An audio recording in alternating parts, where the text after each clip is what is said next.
Guardando o sábado. Quem? Quando? Por quê?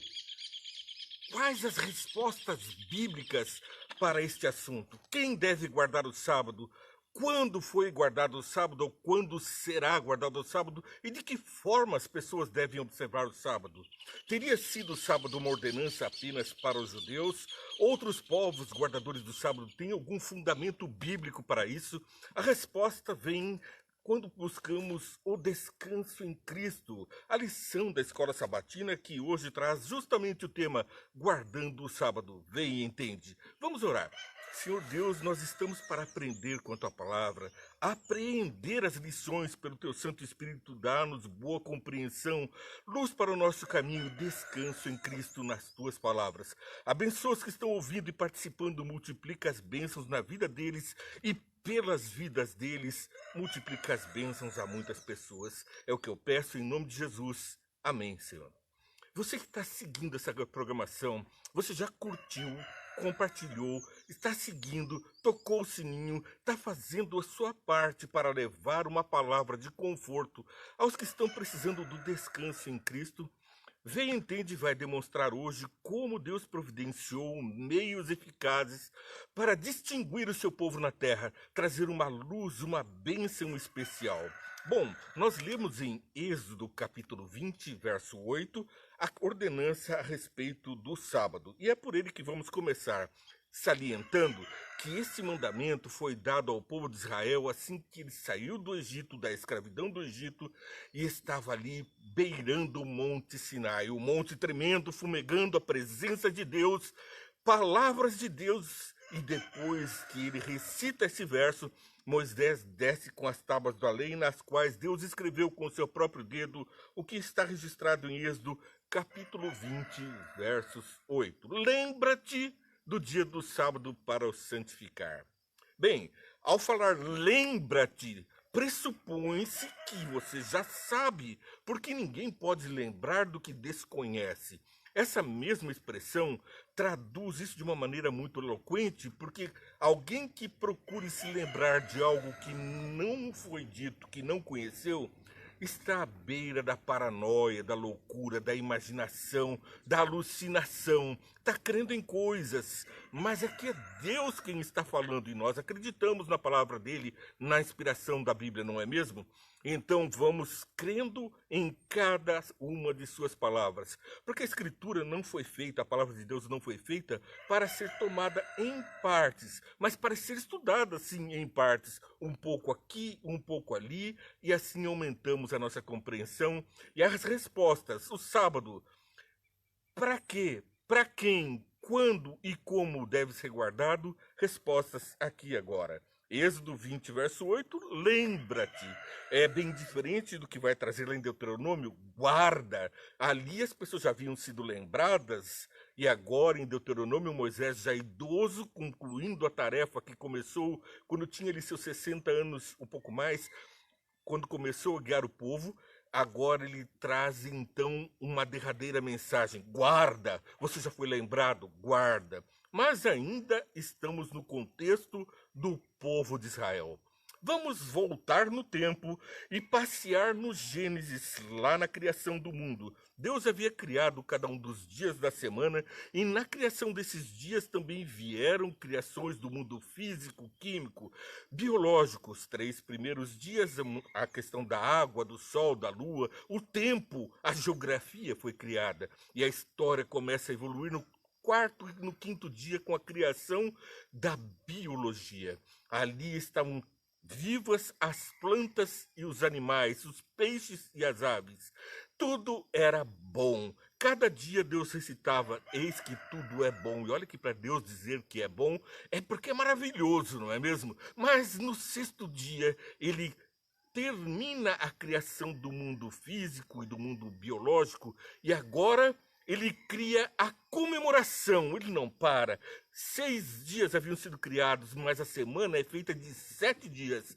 E no 7º dia, o que ele criou então, além do próprio 7º dia, ele criou a festa. Deus, o Deus da alegria, da harmonia, estava agora em comunhão com seus filhos, e ele disse: eis que tudo é muito bom, completou-se a obra, o homem estava presente no lugar especial dentro do mundo onde tudo era muito bom. Ali estava o Éden, onde tudo era muito bom, a presença de Deus, Adão, Eva, o paraíso. Precisa melhor? Precisa sim, porque ali Deus coloca uma coisa diferente. Ele coloca a si mesmo como sendo um objeto da criação. Ele guarda o sábado. Deus guarda o sábado. Quem é que deve guardar o sábado? Não são apenas os judeus. Aqui existia judeu. Nós estamos falando do paraíso, Adão e Eva. O povo judeu veio ser criado muito tempo depois da descendência de Abraão. Lá um patriarca, no final dos patriarcas, existiam muitos dos filhos, netos, bisnetos de Adão. E Abraão foi lá que deu a sequência, depois a formar as 12 tribos, Isaac, Jacó, e os filhos de Jacó, deles nascem as 12 tribos. Nós estamos falando de ter percorrido já um longo tempo, quase 1000 anos, e nós estamos então lá em 1900 antes de Cristo, 3.900 antes de agora. 3.900 anos antes estava lá sendo criado Abraão, Isaac, Jacó, as 12 tribos. Mas eu estou falando aqui do Éden, os 6.000 anos atrás, quando Deus cria e no paraíso Deus guarda o sábado. Como que é isso de guardar o sábado? Eu preciso ir para a origem do que está aqui na palavra de Deus, em Gênesis capítulo 2, versos 2. No 7º dia, Deus já havia concluído a obra que realizara e nesse dia descansou. A palavra descansar aqui, ela nos traz o significado de festejar. Shabat é a expressão que está no original. Esse Shabat nos traduz no original hebraico cessar, guardar o sábado, celebrar, comemorar. Então, vimos que Deus guardou o sábado porque no sábado ele não criou nada mais do que o próprio sábado. E Jesus disse, é lícito fazer o bem no sábado. E que bem Deus fez ao dar um descanso ao homem. Um homem que não estava cansado, não havia feito trabalho algum, pois ele foi criado na sexta-feira. E agora, o descanso adquire um significado especial. É a comemoração da presença de Deus, das obras de Deus, é a criação. O significado especial de quem guarda o sábado é lembrar da criação. Bem, mas isso salva alguém lembrar da criação? Bom, se nós pensarmos que pessoas que guardam o sábado semanalmente, de o pôr do sol da sexta-feira até o pôr do sol do sábado, perfazendo as 24 horas, porque veja, o dia e a noite na Bíblia se reflete assim, foi a tarde e a manhã o primeiro dia. Cada dia começou com as trevas, com o período da noite, e depois avançou por sobre o período da luz. Porque com o pôr do sol termina o dia. Tem muito mais lógica do que pegarmos um pedaço da noite, dividirmos o dia pela meia-noite e da meia-noite, 1, 2, 3, começar um novo dia. Essa lógica não tem muita inteligência, mas se nós pensarmos na lógica divina, a lógica da Bíblia, quando termina um dia, o sol se pôs. E começa então um novo dia, um dia que começa com descanso, e começa com descanso e com o amanhecer 6 dias trabalharás, mas no 7º começa com um descanso. Sim, é um descanso diferente, porque não é apenas um descanso físico, não é apenas um descanso emocional e intelectual. É tudo isso, é estar na presença de Deus com um descanso em Cristo, um descanso com Cristo. Ele está descansando conosco, descansando no sentido de festejar, não é de ficar como anjinhos tocando harpas nas nuvens, como o diabo quer fazer crer que é o paraíso e a vida dos cristãos. Não. Nós estamos em franca comemoração, mas é lícito fazer bem o dia do sábado. Por isso, no sábado, nos dedicamos a fazer festa com nossos irmãos, com nossos amigos. Fazer com que aqueles necessitados sintam-se em comemoração com Deus pela nossa presença, a minha e a tua. Quando nós estamos presentes, a imagem e semelhança de Deus está presente. E no sábado é um dia especial para alentar as pessoas que estão sofrendo as sequelas do pecado, as mazelas de Satanás, todas as maldades que ele dissipou por essa terra, estão afligindo os filhos de Deus nessa terra. E você é um anjo dele, especialmente num dia dedicado para isso. Todos os dias você tem o descanso em Cristo e as pessoas também precisam ser alcançadas pelo seu amor. Mas aqui nós vemos que no sétimo dia Deus já havia concluído a obra que realizara e nesse dia descansou, Shabat, festejou, abençoou Deus o sétimo dia e o santificou, porque nele descansou de toda a obra que realizara na criação. Não resta dúvida, é um memorial da criação e foi dado antes do surgimento dos judeus. Portanto, não podemos limitar o sábado com essa perspectiva dado para os judeus. Foi dado antes. Mas teria o sábado terminado com a crucifixão? Teriam as pessoas sido alertadas por Jesus que o Senhor do sábado, que ele disse na palavra na Bíblia, eu sou o Senhor do sábado. O Senhor do sábado teria extinguido o sábado? Teria ele usado de prerrogativas divinas e mudado aquilo que Deus disse, que até que o céu e a terra passem, nenhum tio passará? Bom, vamos ver então o contexto da própria Bíblia, e a explicação começa ali em Salmos capítulo 92. Ainda estamos em Davi, portanto, tataravô de Jesus, dentro do povo judeu e antes da primeira vinda de Jesus. Bom, Salmo 92 começa com o título, Salmo, um cântico para o dia do sábado. Um cântico para o dia do sábado nos mostra o porquê do sábado e o como guardar o sábado. Não é ficar sonhando com arpinhas deitado. Não, veja como que o salmista guardou o sábado. Como é bom render graças ao Senhor. Então, no sábado é gostoso render graças a Deus. É próprio render graças e cantar louvores ao teu nome, ó Altíssimo. Portanto, devemos cantar sozinhos, em duetos, em quartetos, em corais, na congregação de membros, no mundo, cantando em meio às aflições. Por quê? Porque é bom render graças ao Senhor e cantar louvores. Anunciar de manhã o teu amor leal. Portanto, logo de manhã, no sábado, nós anunciamos, ao guardar o sábado, o amor de Deus. Estamos dando a certeza do descanso em Cristo às pessoas. E de noite, a tua fidelidade. Então, enquanto de dia eu falo do amor de Deus, de noite eu descanso em paz em Cristo, porque eu encontro a fidelidade de Deus. Na sexta-noite eu estou dentro da fidelidade, sou fiel e sou alcançado pela bênção da fidelidade também de Deus.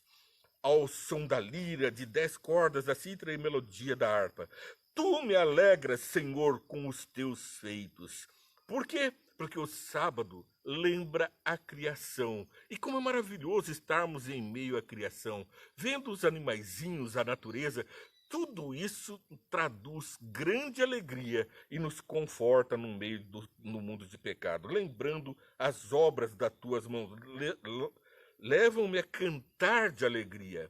Junto com os passarinhos, nos sentimos também um cantor bem afinado e cantamos como quem canta no banheiro, em meio à natureza, motivados pelas flores, pelas plantas, pelas aves e por outros que também cantam. Levam-me a cantar de alegria. Como são grandes as tuas obras, Senhor, como são profundos os teus propósitos.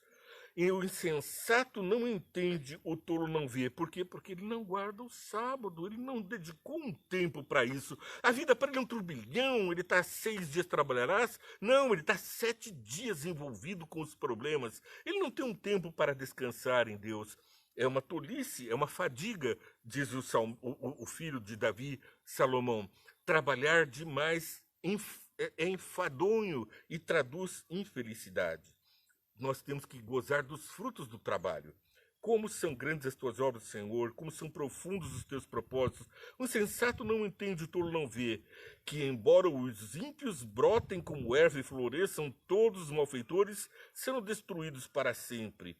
Pois tu, Senhor, és exaltado para sempre. Quando? Aqui, agora, no sábado, você exalta ao Senhor. Ele é um sinal entre mim e vós, diz a palavra de Deus, que aquele que guarda os meus mandamentos é porque me ama, aquele que me ama guarda os meus mandamentos. Mas os teus inimigos, Senhor, os teus inimigos perecerão, são dispersos todos os malfeitores. Os malfeitores ocupam-se das suas más obras, mas aqueles que separam um tempo para amar ao próximo como a si mesmo e a Deus sobre todas as coisas, no dia consagrado, abençoado por Deus, santificado, separado por Ele, santificado quer dizer isso, separado para Deus. Tu aumentaste a minha força. Força aqui tem significado de chifre. Chifre no sentido bíblico, no tempo histórico. Dentro do estudo de história, nós sabemos que os poderosos reis colocavam chifres nos seus capacetes, como vemos nos quadrinhos, nos desenhos animados e nos filmes. Esses chifres representavam o poder dos deuses e dos homens em combate. Quanto maior o chifre, mais assustador, mais impunha contra o inimigo. E aqui ele está dizendo: aumentaste o meu chifre, o meu poder, a minha força. Quando? Quando estamos cansados, não temos mais forças, só sobrando na sexta-feira, no sábado ele reergue as nossas forças. É para isso que serve o sábado. Os meus olhos derramaste sobre mim óleo novo. Então nós estamos sendo ungidos para uma vida perfeita com o Senhor. Nós estamos sendo ungidos pelo óleo novo, que é nada mais, nada menos que o Espírito Santo, dando um tempo para que Deus possa falar aos nossos ouvidos e mudar a nossa conduta para sermos semelhante a Ele. Neurônios e espelhos copiam os atos do Senhor e o Espírito Santo nos impressiona o coração de forma que somos transformados. Os meus olhos contemplam a derrota dos meus inimigos. Quem é o inimigo dos homens? O nosso inimigo é Satanás. Paulo fala muito bem sobre isso. Ele adverte que nós não lutamos contra homens, lutamos contra potestades do ar, as potestades do mal. Bem, os meus ouvidos escutaram debandada dos meus maldosos agressores. Os justos florescerão. Aqui a debandada parece ser de pássaros, são de anjos maus voaçando para longe. Perceba a importância de termos um dia de comunhão. Não qualquer dia, mas o dia abençoado. Os justos florescerão como palmeira, crescerão como cedro no límbano. Plantados na casa do Senhor, florescerão nos átrios do nosso Deus. É um dia, portanto, de estarmos nos átrios, na igreja, em comunhão, louvando. Vamos ver como é que os apóstolos fizeram isso logo depois. Mesmo na velhice darão frutos, frutos do Espírito, como diz o apóstolo Paulo. Os frutos do Espírito são o amor, e o amor precisa de tempo para existir. Ninguém sai amando pedras ou coisas sem relacionamento. Nós precisamos de tempo para termos relacionamento, e tempo é o que Deus nos dá no sábado para relacionar com Deus e com os homens. E assim é possível amar a Deus que não vemos, porque aprendemos a amar aos semelhantes aos quais vemos. Lição de Jesus, está lá em Mateus. Mesmo na velhice darão frutos, permanecendo viçosos e verdejantes, para proclamar que o Senhor é justo. Ele é a minha rocha e não há injustiça.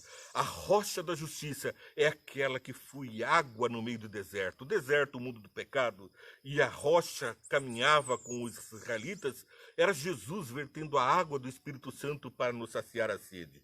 E ele continua no Salmo 93, vou ler apenas os versos 5. Os teus mandamentos permanecem firmes e fiéis. A santidade, Senhor, é o ornamento perpétuo da tua casa. Sabe o que é perpétuo? Não quer dizer até Jesus morrer, não. Perpétuo é eterno. Deus é eterno e Ele é o Senhor do sábado. Como poderíamos, então, excluir algo que pertence ao caráter de Deus, algo que foi colocado junto com não matarás, com não adulterarás, com honra teu pai e tua mãe? Vamos ver isso daqui a pouquinho. Aguarda aí, porque tem trechos maravilhosos. Isaías 58, 13 e 14. Se você vigiar seus pés para não profanar o sábado, e para não fazer o que bem quiser em meu santo dia, se você chamar delícia o sábado e honroso e santo dia do Senhor, e se honrá-lo deixando de seguir o seu próprio caminho, de fazer o que bem quiser e de falar futilidades, então você terá no Senhor a sua alegria. E eu farei com que você cavalgue nos altos da terra e se banqueteie com a herança de Jacó, seu pai. É o Senhor quem fala. Isaías está anunciando claramente.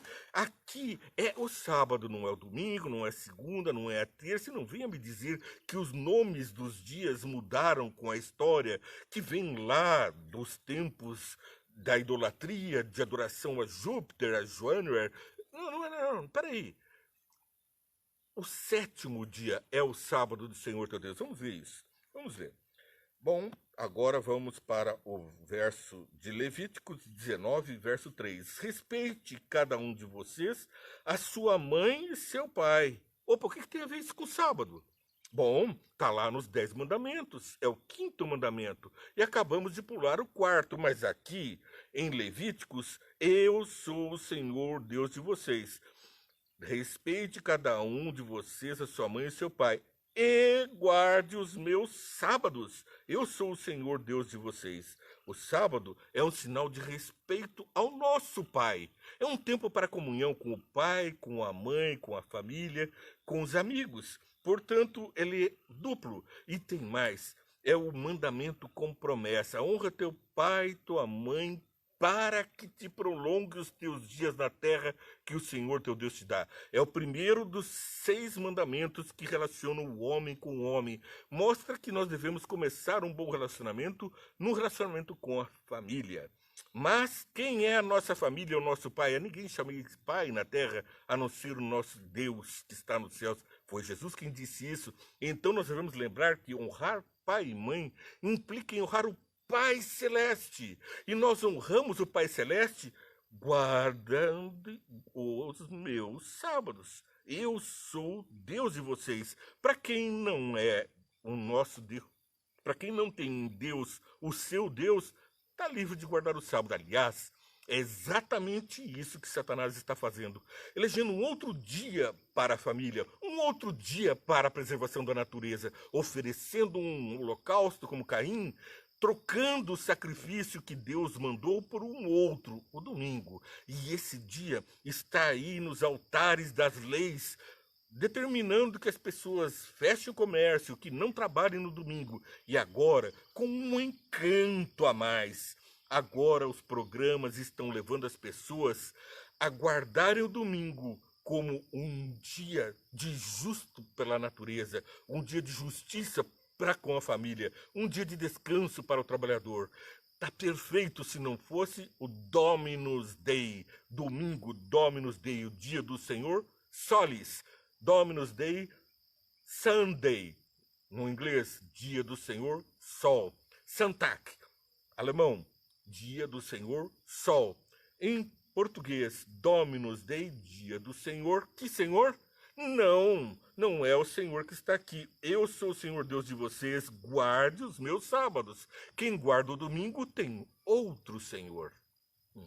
Importante, porque o cristianismo está entendendo que deve guardar o domingo e que o sábado teria sido abolido de acordo com a crucifixão de Cristo. Mas vamos ver agora mesmo que não é assim. Levítico capítulo 23, verso 3. Em 6 dias realizem os seus trabalhos, mas o 7º dia é o sábado. Qual é o dia? É o domingo, a segunda, é a terça, é o 7º dia. Ninguém duvida de qual seja o 7º dia. Por isso não vamos com as histórias de que o nome dos dias da semana teriam que ser primeira-feira, segunda-feira, terça-feira. Está correto, mas os nomes dos dias não influenciam. O sábado tem um nome diferente em todas as línguas. É o dia da semana diferente. Ele não é primeira-feira, que depois foi trocada para domingo. Ele não é o Dominus Dei, ele é o Shabat, é o descanso, é festejar, é sábado em qualquer língua, é sábado no coração de qualquer pessoa. Todos sentimos a necessidade de descansar, porque em 6 dias realizam os seus trabalhos. Mas o 7º é o sábado, o dia do descanso e de reunião sagrada. Não realizem trabalho algum onde quer que morarem, será sábado dedicado ao Senhor. Aonde quer que morarem. Eu moro no Ártico, lá o dia troca um pouco, mas aonde você morar é o dia da semana. Você não pode se perder trocando os tempos e a lei, porque Apocalipse diz que essa é a obra de Satanás, trocar os tempos e a lei. Marcos capítulo 15, versos 42. Então vamos ver aqui. Marcos capítulo 15, versos 32 e depois o 42. Os que foram crucificados com ele também o insultavam. Às vezes as pessoas pensam que estão seguindo ao Senhor, mas estão insultando porque subvertem os seus mandamentos. E o 42? Era o dia de preparação, isto é, véspera para o sábado. Estamos falando daquele sepultamento de Jesus. Jesus tinha morrido, estava ali a sua mãe, estava ali as mulheres para fazer o embalsamamento, e também Simão. Estavam todos preocupados com o sepultamento de Jesus. E eles tinham ouvido as pregações de Jesus, mas no dia da preparação, na sexta-feira, era o dia, e isto era a véspera do sábado. O que eles estavam fazendo? Guardando o sábado. José de Arimateia, membro de destaque do Sinédrio, que também esperava o reino de Deus, dirigiu-se corajosamente a Pilatos e pediu o corpo de Jesus. Pilatos ficou surpreso de ouvir que já tinha morrido Jesus, até na cruz guardou o sábado. Chamando o centurião, perguntou-lhe se Jesus já tinha morrido. Sendo informado pelo centurião, entregou o corpo a José. Então José comprou um lençol de linho. Quando? Era dia de preparação, isto é, véspera do sábado. Comprou um manto de linho, baixou o corpo da cruz, envolveu nos lenços e colocou num sepulcro cavado na rocha. Depois fez rolar a pedra sobre a entrada do sepulcro. Maria Madalena e Maria, mãe de José, viram onde fora colocado. Quando terminou o capítulo 16 de Marcos, quando terminou o sábado, Maria Madalena, Salomé, Maria, mãe de Tiago, compraram especiarias aromáticas para ungir o corpo de Jesus. Quando que elas compraram? Foi no sábado, foi depois da morte, porque morreu imediatamente, se procedia a higiene, se procedia ali os atos fúnebres, os funerais, embalsamamento, mas aqui elas deixaram passar o sábado, porque José de Arimateia colocou no sepulcro na sexta-feira. Elas olharam, ó, pôr do sol, fechou a porta. Abriu-se então a porta, prepararam especiarias aromáticas para ungir o corpo de Jesus. No primeiro dia da semana, bem cedo, ao nascer do sol, elas se dirigiram ao sepulcro, perguntaram umas às outras: quem poderá abrir a pedra do sepulcro? Bom, vemos aqui claramente que depois da morte de Jesus, Maria, os discípulos, José de Arimateia, estavam guardando o dia da preparação e o sábado. Nós também devemos ter um dia de preparação para entrar no Santo Sábado. Bom, Lucas capítulo 4, 16, vamos ver qual foi a atitude aqui de Jesus em relação ao sábado. Ele foi a Nazaré, onde havia sido criado, e no dia do sábado entrou na sinagoga como era o seu costume. Qual era o costume de Jesus no sábado? Ir à sinagoga. E o teu costume? Venha, entende? Participe de uma comunidade, de uma igreja que guarde os mandamentos de Deus e tenha a fé de Jesus, porque ela não vai receber a marca da besta, Apocalipse capítulo 12. Bom, Lucas 4,16 nos disse exatamente o que Jesus fazia no sábado. Mas, se nós formos lembrar o que aconteceu com Paulo lá em Atos dos Apóstolos, vamos ver se eu me localizo aqui, estou lembrando de cor o verso, se não me engano, Atos capítulo 15. Atos capítulo 15, se eu não achar aqui o verso, eu vou falar de cor, tá, meus amigos? Então, o que aconteceu aqui com Atos capítulo 15? Atos dos Apóstolos, Concílio de Jerusalém. Está em Atos dos Apóstolos, não está no verso 15. O que aconteceu ali? Paulo estava em viagem e estava num dia de sábado, num lugar onde não havia ali os crentes. Então, Atos 5, capítulo 5, verso 12. Os apóstolos realizavam muitos sinais e maravilhas entre o povo. Todos os que creram costumavam reunir-se no pórtico de Salomão. Dos demais, ninguém ousava juntar-se a eles, embora o povo estivesse em alto conceito. Bom, aí nós vemos então que o povo levantava doentes, afluíam também multidões das cidades próximas de Jerusalém, trazendo seus doentes, os que eram atormentados por espíritos imundos, e todos eram curados. Nessa missão de Paulo de curar doentes, de pregar o evangelho, Ele então se encontra numa cidade onde não havia igreja no dia do sábado. Então ele se dirige à beira de um rio para ali louvar a Deus, como era o seu costume também. Ele também tinha o costume de Jesus de guardar o sábado, né? Então, seria o sábado só para os judeus? Vejam no capítulo 3, verso 46 de Atos dos Apóstolos. Então, Paulo e Barnabé eles responderam corajosamente: era necessário anunciar primeiro a vocês a palavra de Deus. Uma vez que rejeitaram o pão que julgam dignos da vida eterna, agora nos tornamos para os gentios, pois assim nos ordenou o Senhor: eu fiz de você luz para os gentios, e para você leve a salvação até os confins da terra. Portanto, essa salvação é para todos até os confins da terra. E ali naquela cidade ele encontrou ali uma próspera comerciante e estavam elas também guardando o sábado na beira do rio, louvando ao nosso Deus. E ali então elas aceitam o maná dos céus e se convertem e aceitam o batismo através de Paulo. Bom, então se antes, durante e depois de uma lua nova até outra lua nova, diz o Apocalipse, nós também nos encontraremos no reino de Deus, se não seria importante que nós nos santificássemos hoje, encontrássemos um tempo para ter o descanso em Cristo? Vê e entende. Curta, compartilha, siga a programação. Entenda a palavra de Deus, mas não apenas entenda, atenda, homem. Vá ao descanso em Cristo. Procura guardar os mandamentos de Deus e encontre o descanso em Cristo. É a palavra de Deus. Aquele que me amar, guarda os meus mandamentos. Então guarde e tenha as bênçãos dos céus. Aguardo você todos os dias no Vem Entende. Que Deus te abençoe e multiplique as bênçãos na tua vida diariamente, especialmente no descanso do sábado. Compreenda. Se tiver dúvidas, mande uma pergunta, faça um comentário. Nós estaremos aqui para aumentar a nossa compreensão pelo Espírito de Deus dentro da palavra de Deus, não de homens. Que Deus te abençoe.